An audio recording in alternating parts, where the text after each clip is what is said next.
দেখি কী সবজি আছে। ছাদের উপর উঠবো তো প্রথমে শুরুতে উঠতে দেখি 2টা চিচিঙ্গা ঝুলে আছে।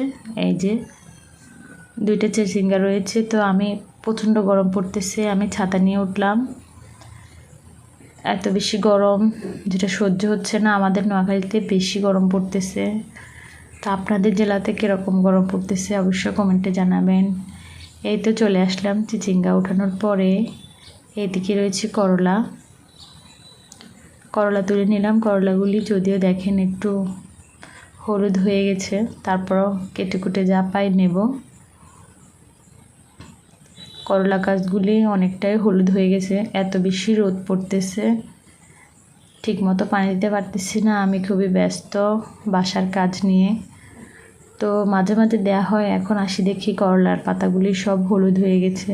এদিকে ক্যারেটের মধ্যে কিছু কুমড়া গাছ রয়েছে, বাকেটের মধ্যে রোপণ করেছি, দেখা যাচ্ছে। তো আরও কিছু করলা ঝুলে আছে, এগুলি সব উঠিয়ে নেব, কেননা সবগুলি করলা নষ্ট হয়ে যাবে। প্রচণ্ড গরমে করলা খেতে খুবই ভালো লাগে।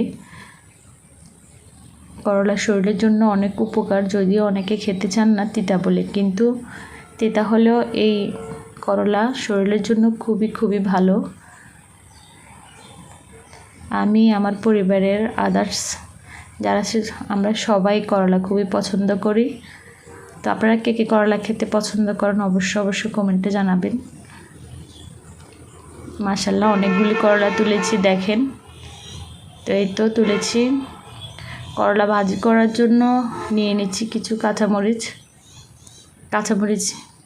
গাছের অবস্থা বেশি ভালো না দেখেন, তারপরও মাশাআল্লাহ যাই আছে এগুলি নিচ্ছি করলা ভাজি করার জন্য। তো এইদিকে আবার কিছু দেখা যাচ্ছে শাকও রয়েছে, এই যে কয়টা নিয়ে নিলাম।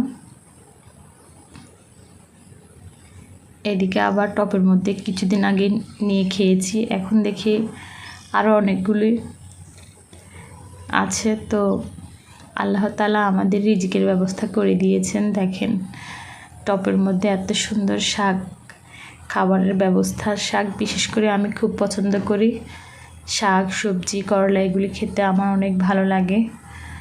মাছ মাংসের পাশাপাশি সবজিটা ভাতের সাথে অবশ্যই রাখি দুপুরবেলা খাবারের পাশাপাশি। তো এই তো নিয়ে আসলাম 3 আইটেমের সবজি।